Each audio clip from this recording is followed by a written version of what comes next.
Are you ready to stop the self-sabotage and create the life you desire? Well, in order for that to happen, you need to break free from the bad beliefs that are holding your success hostage. You need to optimize the stress by turning it into extra energy for success. And those hurtful habits? Well, we need to give that pain a purpose for progress. Welcome to Stop the Self-Sabotage and Create the Life You Desire podcast. So, as a divine feminine goddess who wants to be able to harness all of her powers for health, wealth, and happiness, which one of these do you most connect with? Intuition, coming from your heart center, compassion, wisdom, acceptance, forgiveness, collaboration, and reflection. So, which one of these happens to be calling out to you? Can you read those one more time? I will. Intuition, coming from your heart center, compassion, wisdom, acceptance, forgiveness, collaboration, and reflection. Reflection? Okay. Yes. So, and as you heard, Angie's already here with me, so you know it's going to get good. Oh, sorry. Because she and I are going to be discussing what happens when these very characteristics that are the divine within you, it's your true expression. What happens when they're perverted to pain? Now, could be someone else's pain where you've learned to take on their problems at the expense of yourself, or it could be them actually weaponizing what's wonderful about you and then using it against you so they can tap into your power at the expense of yourself. We're going to be talking today. We're going to be sharing with you what it is that you need to know to reveal who you really are and to make sure that she becomes a consistent part of your identity. So, welcome to Insider Secrets from Certified Hypnotists, where this month, because we had Mother's Day, we're going to be talking about mommy issues. And you know that I have a partner for you, for your progress, and that is Angie. She joins me on these very special calls that we do. So Angie, share a little bit about you for the people, for the women who are just beginning to discover these calls and who you are and what you do. Yes, thank you. My name is Angie Monco, and I am a conscious divorce coach for women.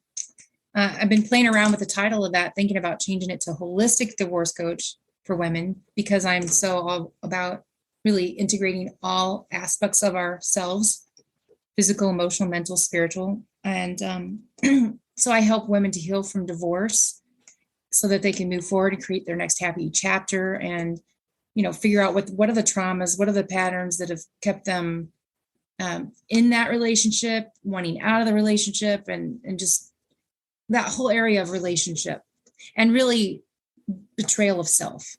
Because I, 24 years ago, betrayed myself deeply, gave custody of my daughter to her dad, and because I have low self-worth issues and not feeling like I could stand up for myself.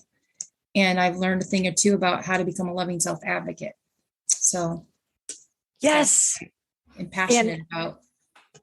And as they're listening to you and they go, oh my gosh, Angie she just said what's going on in my head and what's been hurting me in my heart. How can they reach out? How can they connect with you? I have a website, harmonyharbor.com. And also they could email me at Angie, ANGIE at harmonyharbor.com, or reach out via phone, 1-314-422-6520. And I have known Angie for years and years and years, and she is in integrity of you being able to reveal more of who you really are, not what you've been programmed and conditioned to be, but who you really are in a way that's going to make rapid impact in your life. Okay, so let's get started with this. Angie, out of that list, what do you think most resonated with you right now? The first thing was coming from the Heart Center. Mm-hmm. And of course, I love all of them. But the very topmost is that one. And then the second one I would say is intuition. So I'll just pick the top three. Yeah. And then probably the third, just based on where I'm at right now, forgiveness. And forgiveness is more about forgiveness of self for me. Then, because I don't feel like I'm holding any grudges towards other people right now. Right. Of course, that doesn't mean that's never happened. Of course it has. But right now, I really don't feel resentful of anyone, like I'm holding any grudges. But I think that I'm probably holding some just with, I don't know. It's not like I go around and I beat myself up in my inner talk very much. Right.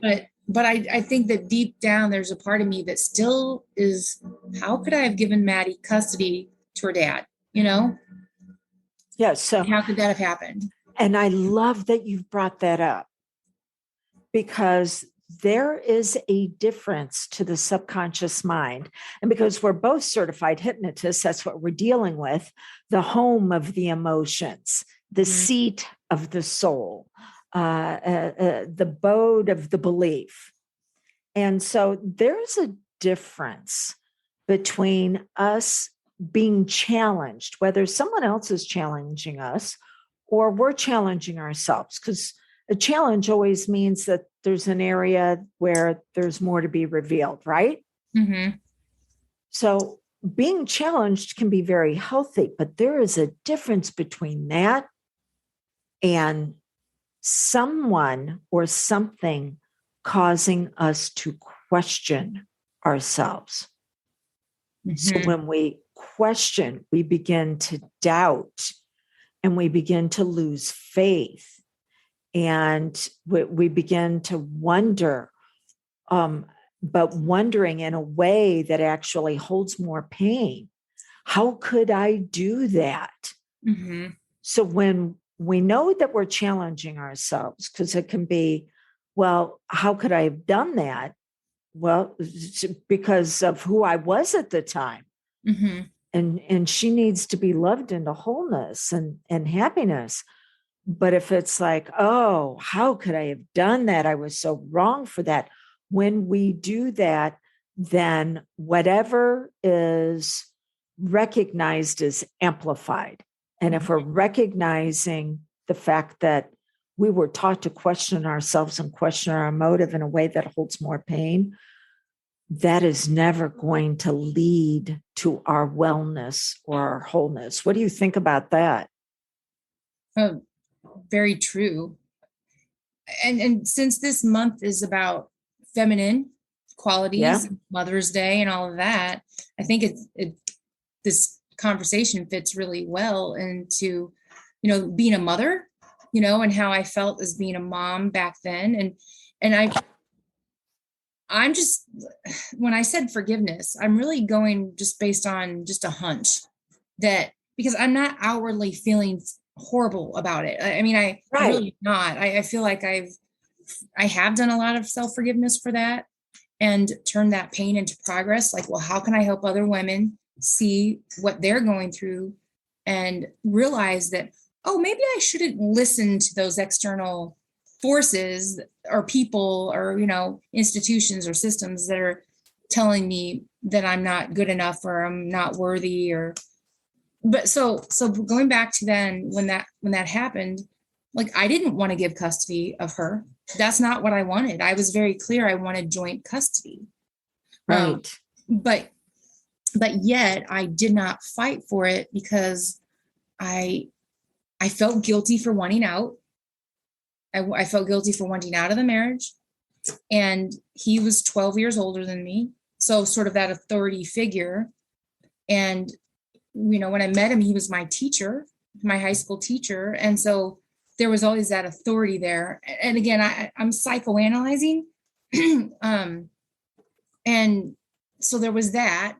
Now I'm not putting all the blame on someone for my choice. Right. What was going on with me feminine wise as a mother, of a nurturing mother, that felt like I had no recourse except to give custody, Mm-hmm. Now, of course, I maintained the relationship just for, people to understand that I still saw her regularly and very, very consistently and very regularly, as much as I possibly was allowed. But yet, what was it within me that allowed myself to surrender to that, to someone else for that direction? What was that? And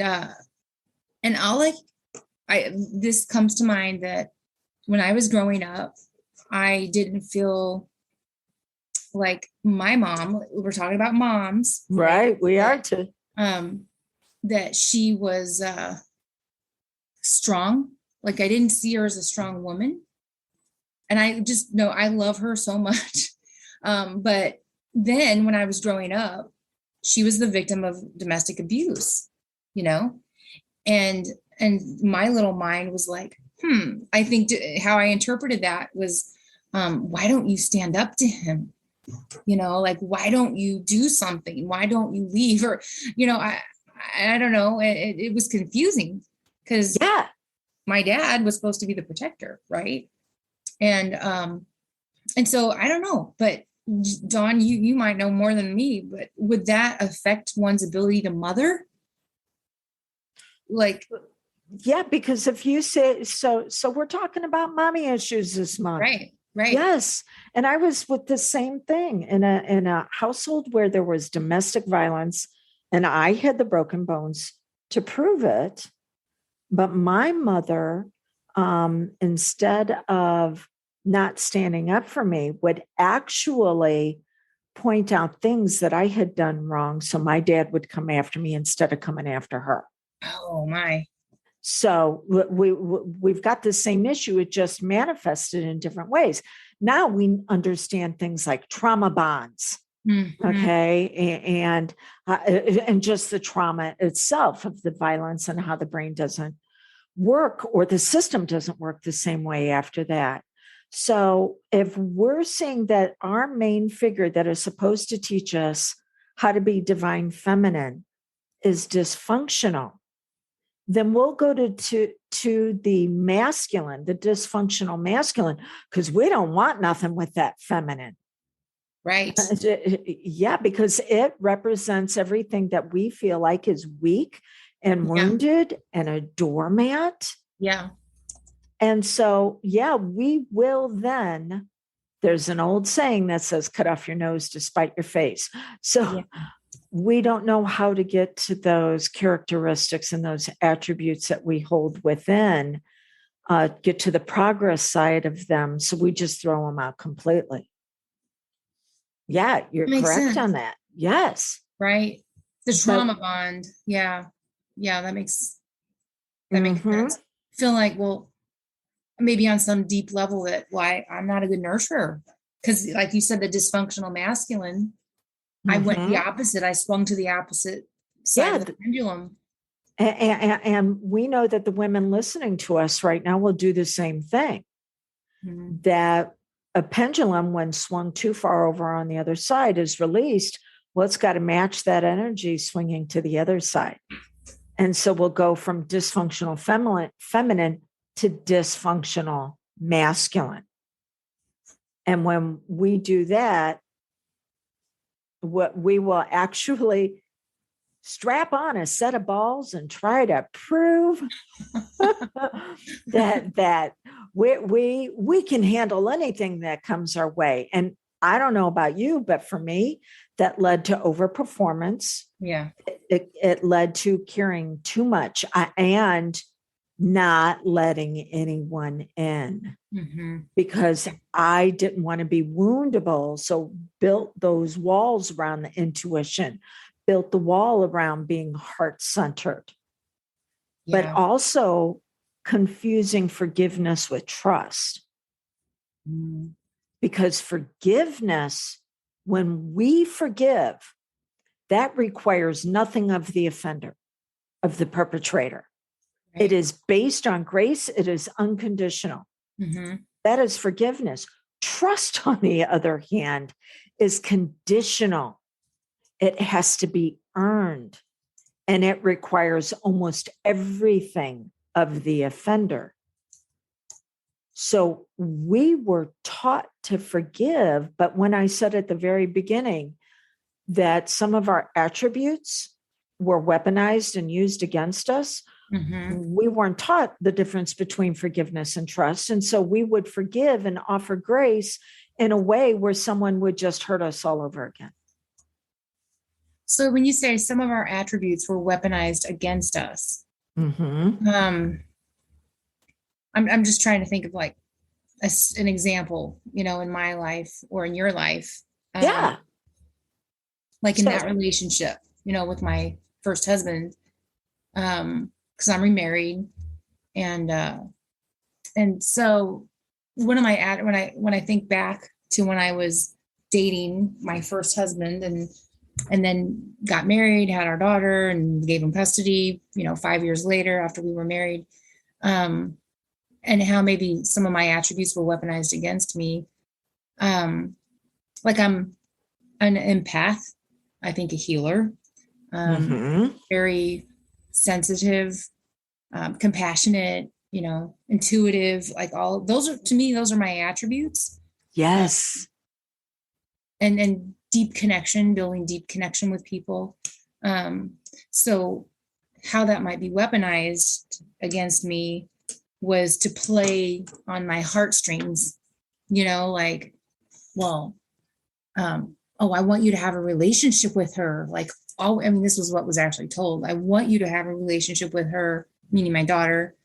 And,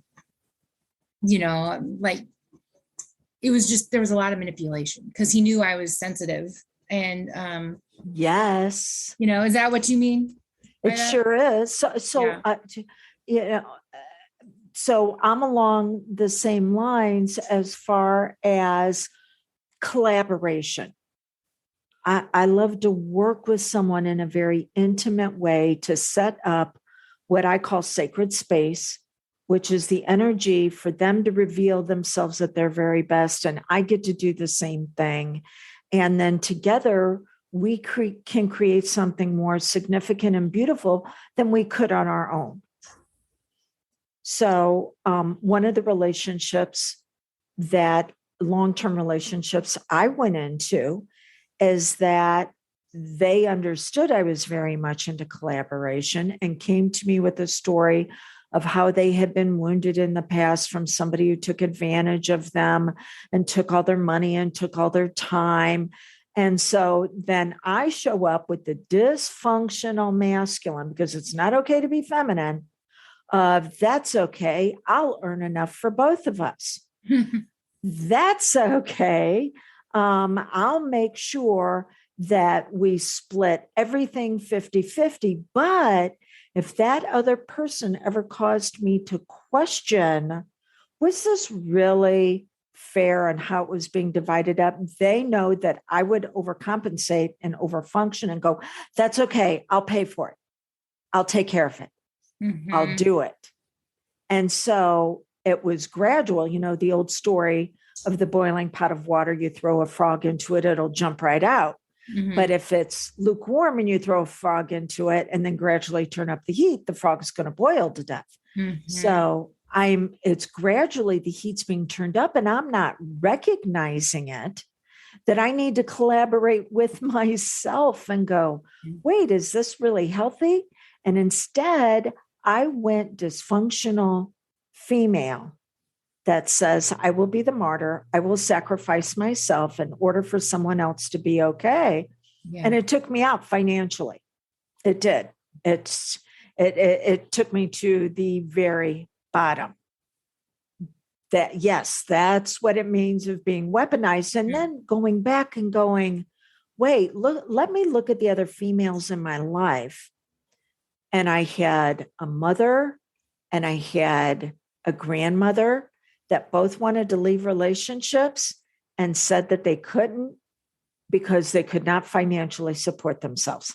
And went, oh my gosh, I'm giving my money away and taking care of somebody.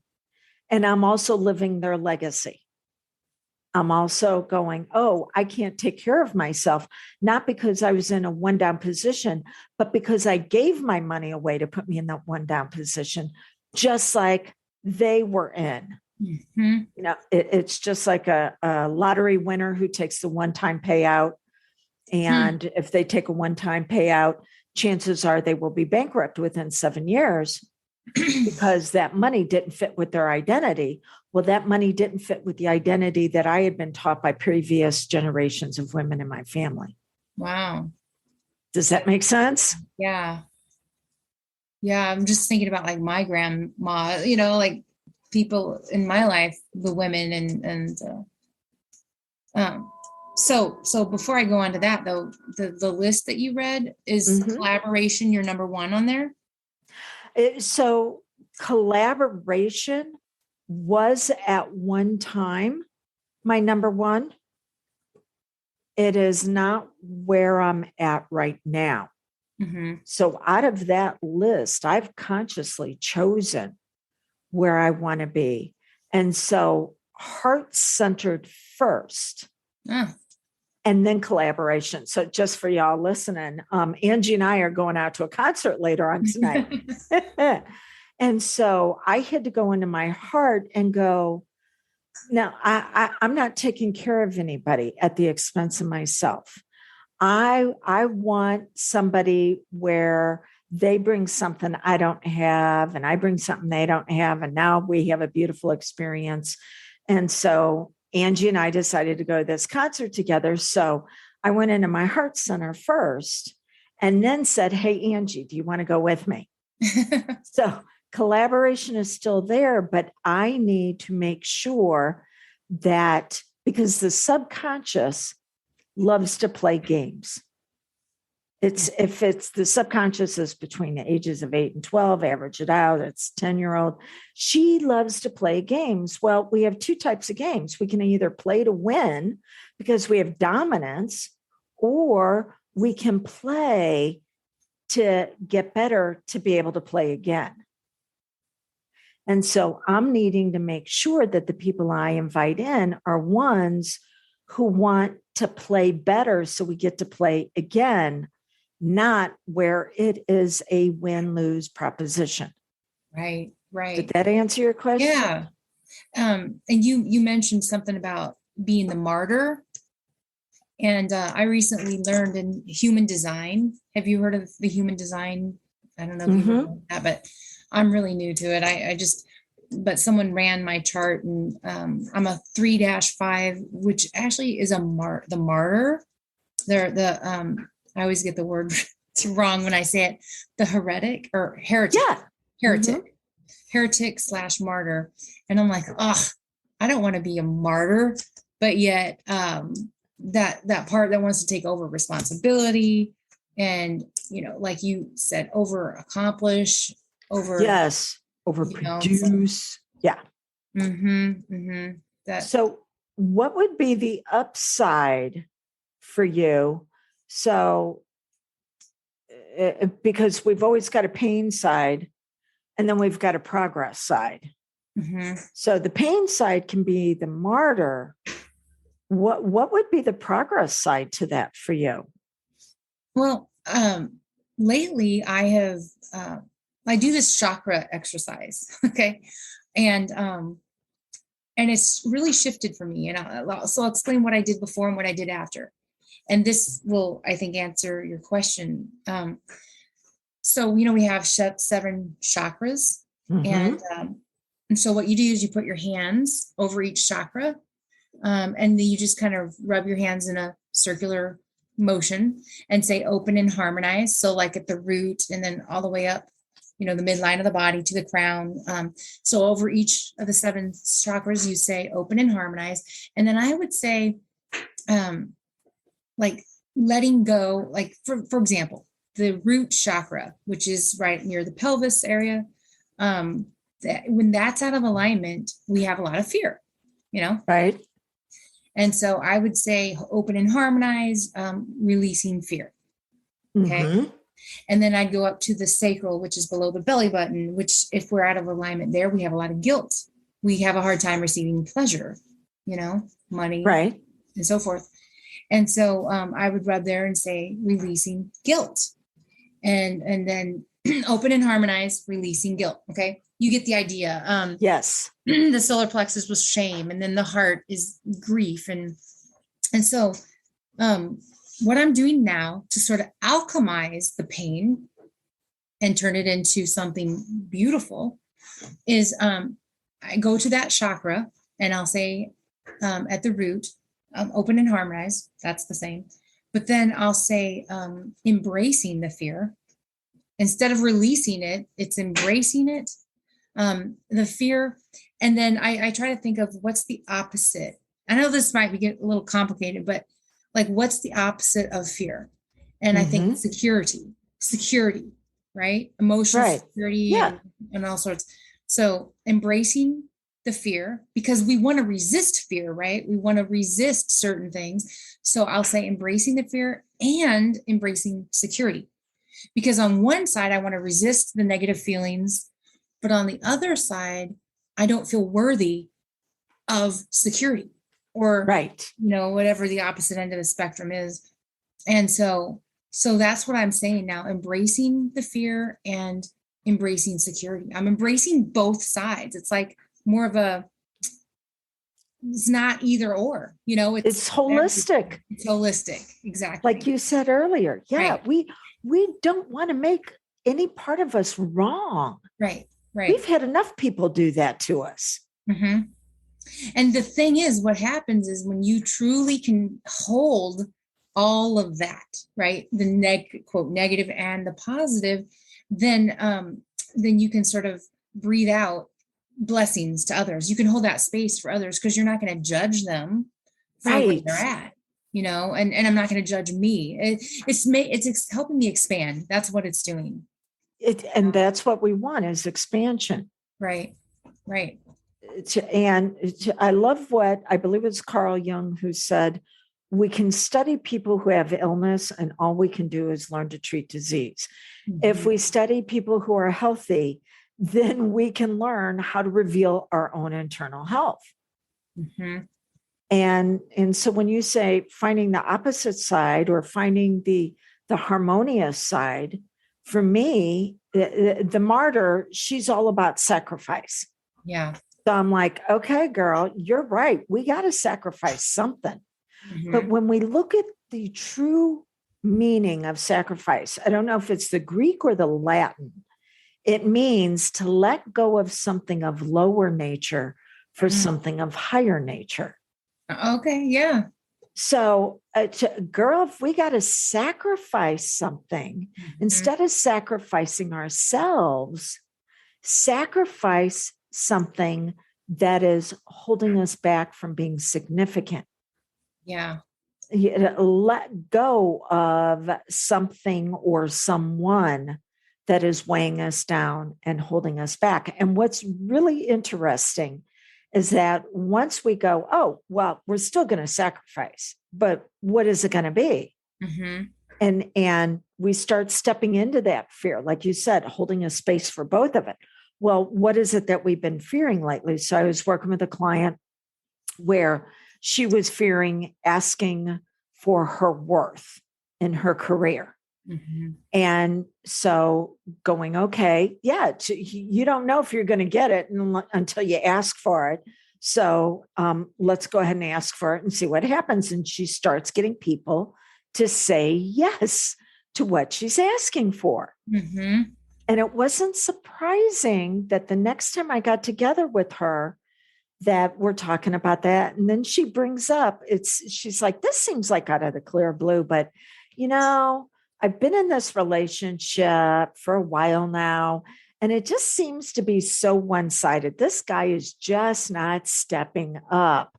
And I'm wondering if I should let go of this relationship. And it's like, Yes, that's it, because you're understanding your worth, your significance, that you're not supposed to sacrifice yourself. Mhm. You're supposed to sacrifice the things that are holding you down. And once worth is realized, it will be amplified. Now she's becoming aware of it, not just in her career, but in her other relationships, and going, oh, this seems to be not related. And it's like, oh, it is so related. Right. Yes. Like, well, when you think about when I gave custody of Maddie, the worth was not there at all. I just didn't have it, you know? Yes, because you were taught not to have it. Mm-hmm. Mm-hmm. You know, that's we cannot take responsibility for the fact that we were taught not to embrace who we are. Mm-hmm. But we have to take 100% responsibility for what we're going to do about it. Yeah. Yeah. Yeah. So you were taught not to nurture. I know that you were taught to be a little bit more of the warrior, stepping in and trying to defend people. Yeah. Well, your daughter didn't need to be defended. She needed to be nurtured. And because that wasn't safe for you to do that, well, then it's easy to be manipulated by someone going, well, here, you can't do that. I'll do it. Mm-hmm. Mm-hmm. And you to go along with their decision, even though it's in denial of what you possess. Because this is not something that we can take care of on our own. We have to have others point out what we can't see. At the time, you know, what was interesting is that something you said reminded me of this. I had gone to stay at a friend. It was a mutual friend, but it was really his friend from of many years. And so I was so confused, like where to go in the marriage, that I went to stay with this woman for a few days, literally like 3 or 4 days, just to get some space and to think about what my next step is when I was contemplating divorce. And, you know, I remember, I'll never forget something that she said to me. And this is really related to the whole feminine thing we're talking about here, and mothering and nurturing. She's like, well, Angie, you know, some women, they're meant to be more of a career person than a mother. And I think you fall into that category. I never forgot that, because I'm like, wait a minute, I've never done anything to my daughter for you, you know, like, why would you make that label, that judgment? Yes. But she was working for him, just so you know, like she was That's working it. for him. Exactly. It was all a manipulation. In fact, well, why don't you go stay with so-and-so? Right. And then guess what? When I left the house, he got a restraining order against me. So you see, it was so manipulated and contrived. And yes. So women who are listening to this know that, you know, I bought into that. On some level, I thought, maybe I am more of a career person than a mom. But we don't have to be labeled. Like, we are all of that, you know? Yes. That doesn't mean that becoming a career woman doesn't mean that we're less of a nurturing woman. Right. It was misguidance, right? On purpose. Uh-huh. And then there are people who go, well, you know, give them grace because they don't realize that they're manipulating. And I'm like, grace always has to be combined with truth. Because if you have grace, which is that unconditional forgiveness, right? But you don't have the truth that there has to be trust. If you give grace without truth, you are going to become a doormat. Now, if you have truth without grace, you're going to be too hard-lined. There was somebody I had reached out to. I had a health scares that the people who listen to the podcast, you other goddesses, you've heard me share this over the past few days. I had a health scare, and I had one of my friends who came from a very informational stance that was like, oh, well, this is the reason why you're having that happen, instead of coming from a supportive stance. And I get why she did that. I'm not making her wrong. What I'm saying, it wasn't right for me in that position. I needed more grace of support than truth of how I got there after the crisis passed. I could be looking at that. And so if we have truth without grace, it can be too hard for people to hear. So we actually need, Angie said it really good at the beginning, that holistic approach where we bring both of those together. We have to have grace, but we also have to have the truth of trust, and trust has to be earned. Grace is given. It's unconditional. Trust, truth, no. And when we're in an emotional state, we're in a suggestive state. Angie and I are hypnotists. We know that if we place you in a relaxed state, you are going to accept suggestions of how to relax into success even easier. If we were to put you in a pissed off place, yeah, well, you would accept suggestions, but only those that would go along with being pissed off and angry, which is the reason as hypnotists, we relax you. So Angie, it goes back to you were confused, which is a suggestible state. Mm-hmm. And then you were open to the suggestion of where they wanted you to go, right? Not revealing who you were. And that is two different things. Yeah. So you said, okay, so if I give grace without truth, I become a doormat. Right. And if I give truth without grace, it can come off as hard. And I'm saying like uncompassionate or, right? Like, is that the what you dysfunctional masculine? Yeah. Insensitive. Oh, there you go. That's a good one. Yes. And dysfunctional masculine. Okay. Yeah. Yeah, that makes sense. When we give truth without grace, we're in it to win. Yeah. And there's got to be a loser if we're going to win. Now, there are games that we should be playing where we're looking to win. Monopoly is one of those. Yeah. Okay. But then there are times when we're playing the game of life when it's like, what the idea is not to win at the expense of somebody else. The idea is to play better so you get to play again. Mm-hmm. Mm-hmm. And if you ask me, that's the divine feminine who says, let's learn how to play better so we get to be in this relationship and play again. I was wondering when you say play again, what you meant by that. So you meant to stay in the relationship or to be able to revisit the relationship. Mm-hmm. Mm-hmm. Yeah. Yeah, because if you don't think of the win-win, there's going to be grudges and resentments built up and yes. And the relationship. Now, what the women that are listening to us, I want you to think about this, that there are people you're going to play with, just like Angie and I both have, that are in it to win at your expense. So when you come from wisdom, wisdom can carry a sword. I love this saying. If I've cut you out of my life, you probably handed me the scissors. That's a good one. Yeah. So, wisdom can say, hey, I've got discernment, and discernment is not judgment. Judgment makes somebody wrong. Discernment says, this isn't right for me. And wisdom is going, no, this isn't right.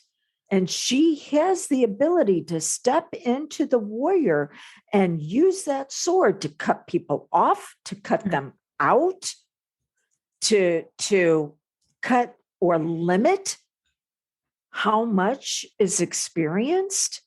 So we all have an inner warrior.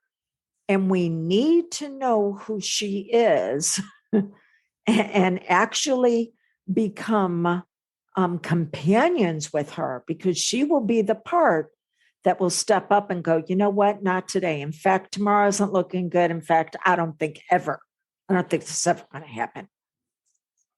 So, I like that.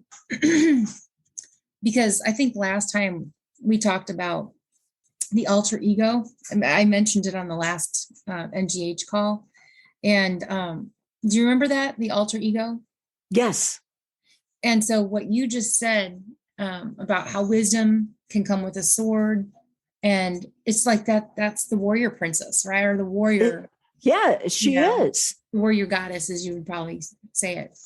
I've been trying to, in my mind, conjure up what kind of alter ego do I want to create that's going to be able to meet the world and, have that healthy feminine masculine balance, Mm-hmm. And I think the wisdom warrior, or the part of me that's afraid to make a sales call, or, to be direct.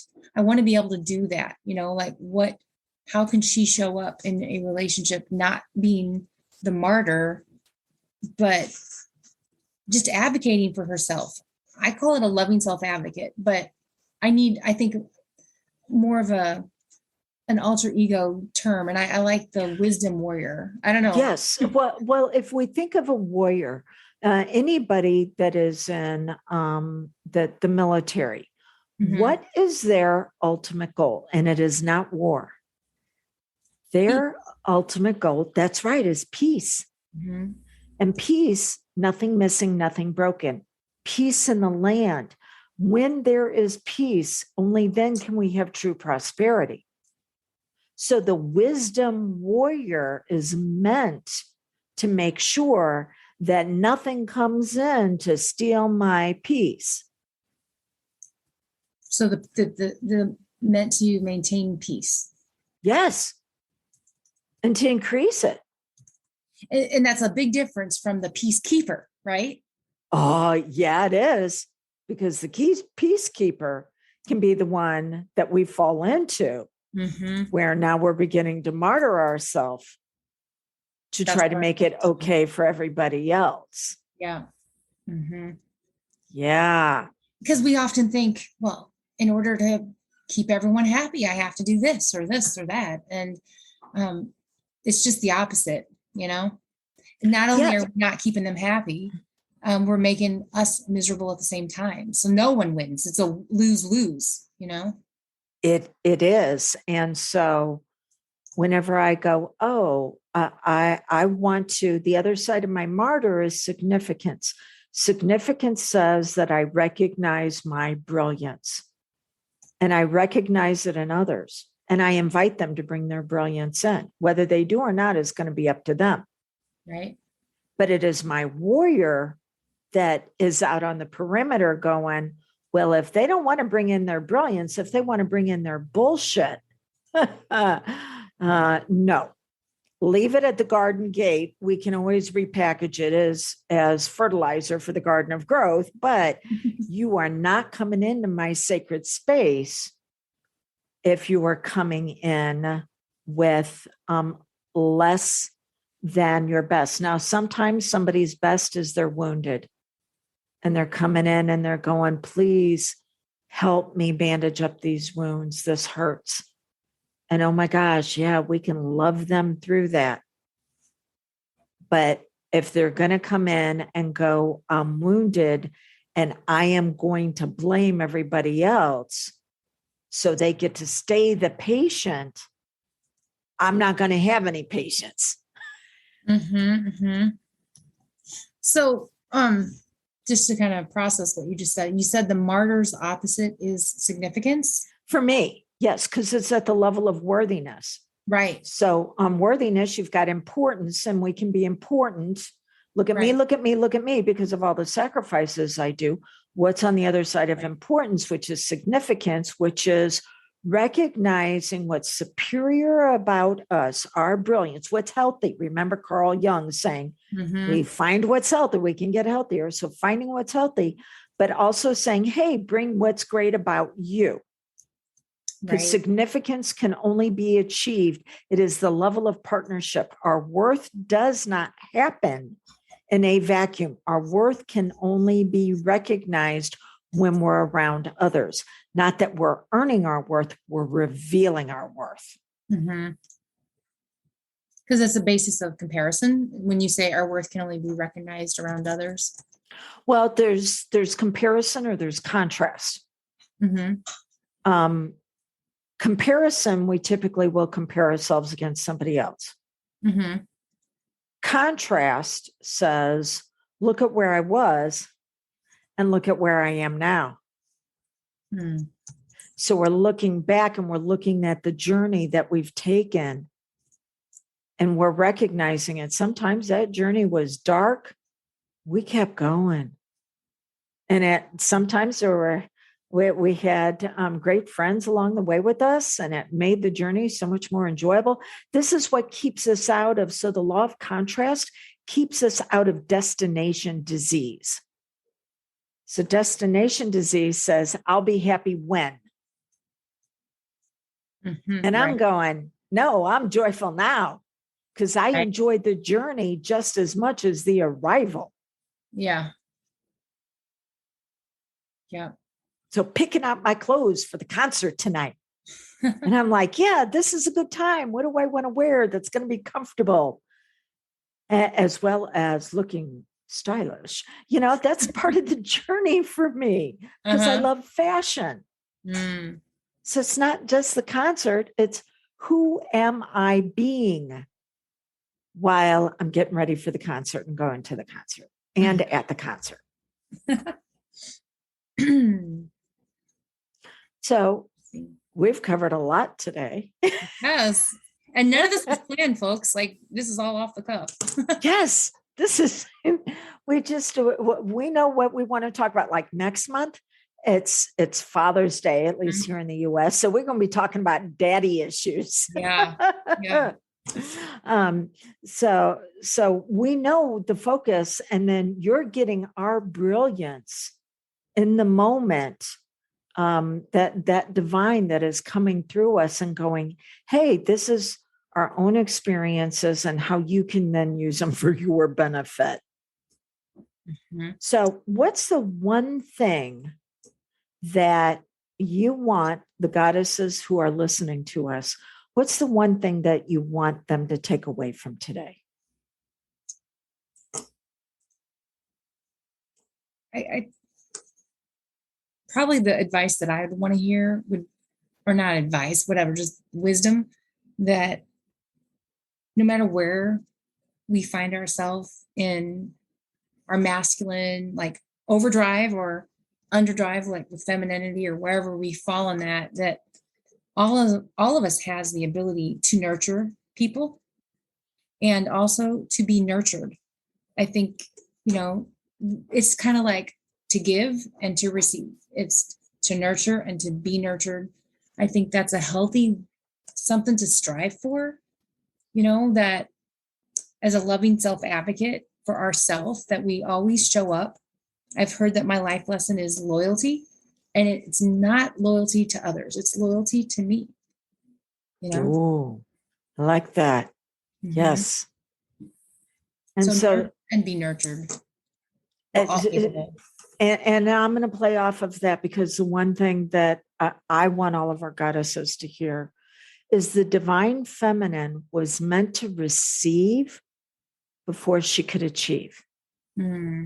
So just if we're going to create any type of life, whether it's a child or a business or a relationship, we have to allow ourselves to receive the energy, the focus, and the feelings before we ever take the action to produce that in the world.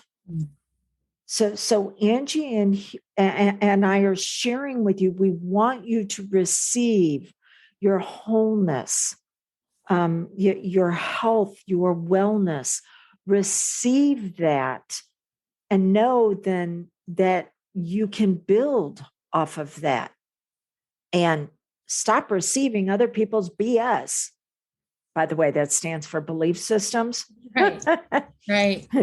We want you to discover your own belief system for your health, your wealth, and your happiness. It's already present. We just need to peel away what doesn't belong there. Okay, so Angie, if they want to reach out to you to see about maybe taking a next step, Yeah. again, share with them how they can connect with you. Well, I'd love to offer anyone listening to this a discovery session in which we just really find out what's the next step for you to step into your loving self-advocate self. And you can reach out to me at Angie@harmonyharbor.com. That's 1-314-422-6520. I look forward to connecting. And if you want to reach out to me, you can go to dawnlandrum.com and claim your free hypnosis audio, or go to canhypnosishelpyou.com and set up a consult on what we need to do to reveal who you really are. Goddess, it was so great getting together with you again. Same here, Dawn. All right. So we're willing to provide for you this sacred space, but it is going to be up to you now to take the responsibility of taking action on it. So until we get together again, blessings on your journey. And until you can believe in yourself, borrow our belief in you, because we know you can do it.